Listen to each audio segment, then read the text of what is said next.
can't equate. The bottom. I don't read my bill and just pay it. So, was it an average family of?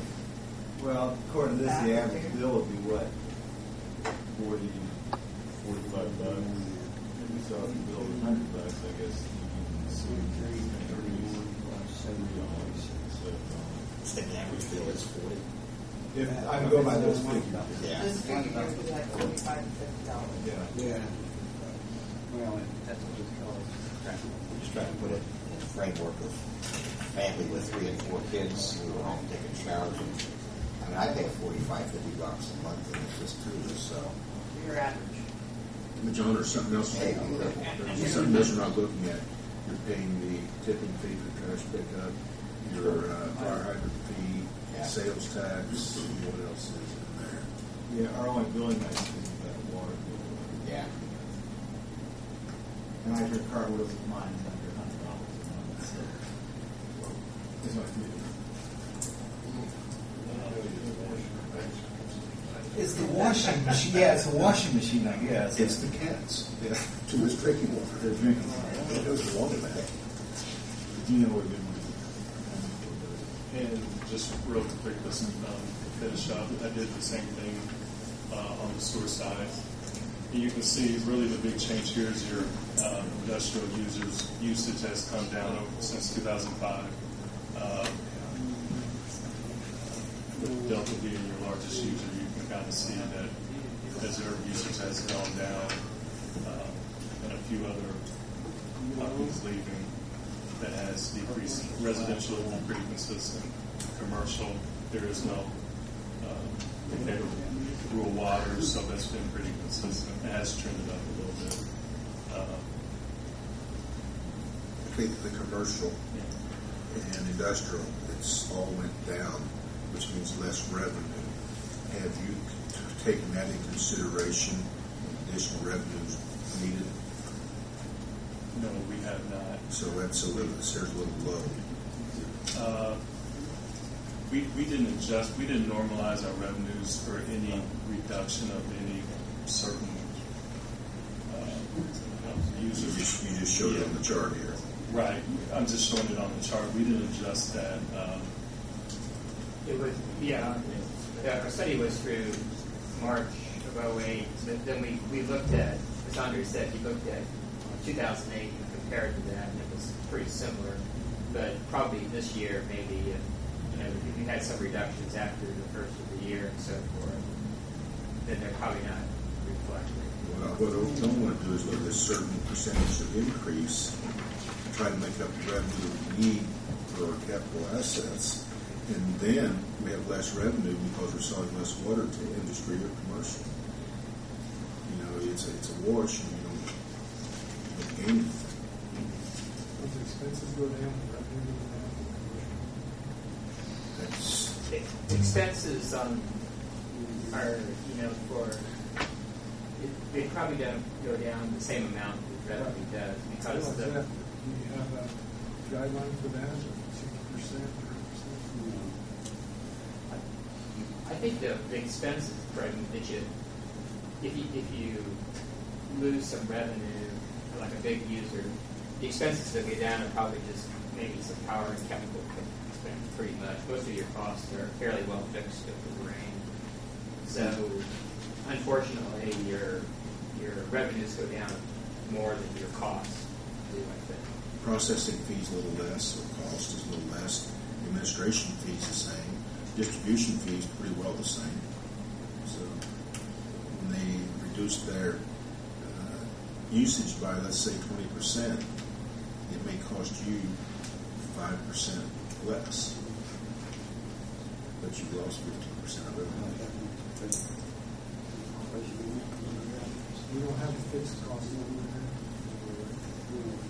Steve, we never really knew what 1,000 gallons of water cost us till last year, for sure. I mean, It's close to what it's salary done. and things like that. Well, they'd be available. The salary cost is better. We really don't have a set formula for it.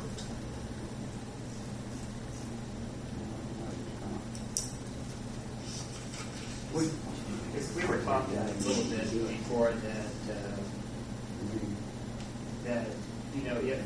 if you do have some reductions in revenue, based on some industrial customers, maybe they're temporary, that the approach we're showing right now is that maybe you take a look, do this again, take a look at it. Have to adjust your rates a little bit amount each few years, and then a couple of years later, take a look at it again and see where you are again, so that things don't get out of control and so forth. But you're right that if you do have some, that there may be some additional loss of revenue that could have happened after the time period we looked at. I can tell you right now, as of June, the end of June, the balances are down considerably in the general funds. And I have those totals here. Water, look to that page to show what we had, what the requirement is.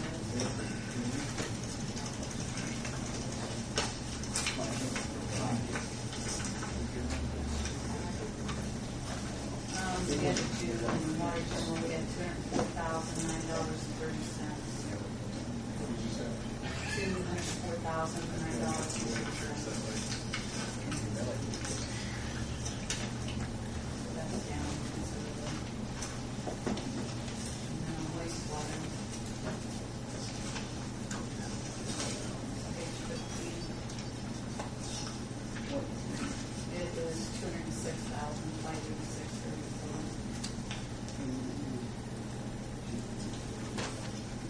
Hey, Don. Yes. Well, could you give us that again on the water? The water was $204,009. Compared to what figure were we looking at here? On page 5, the March 31st balance, And which are they? operation, the top one, I'm Okay. sorry. And what was it again? I'm sorry. The operation, the top number, 20, what was the figure? I'm sorry. 204,009. Thanks. 30 cents. What was it? $204,009.30. Water, yes, the operating. Sewer was $163,000. $206,586. That minimum that you see there, that's based on 2 months operating expenses. In your bond ordinance, you'll see a covenant. It says that you should maintain at least 2 months operating expenses. So we base that on the pro forma or the pro forma amount at March 31. If we were to look at it again, it may change a little bit. I don't know if it would be as high or it may be higher. So that is something to look at. And I'm not sure about the other balances, but like you have an improvement fund and depreciation fund. I don't know if they're still at those levels, but you can kind of. Those are all very close. Are they still very close? Operations is always the biggest variance. You say we're below the minimum that we're supposed to have right now? At the end of June, we're at. How often does that happen? It happens every once in a while just because of monthly expenses being greater than a normal month. It hasn't happened often for quite a while. I did a quick profit and loss statement on both of them. I had no idea what to bring to this meeting. No, I apologize. That figure on the sewer, what was it? 206. But February's profit and loss was up a lot because of Honda's payment for the service agreement. I think it's like water.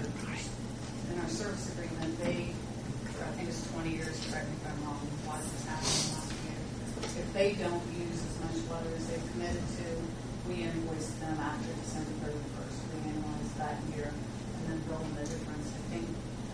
I don't remember what the figures were, but they were over 100,000 for each of those that they invoiced them. So that includes the profit and loss on February at a big positive. But other than that, it's been bouncing back and forty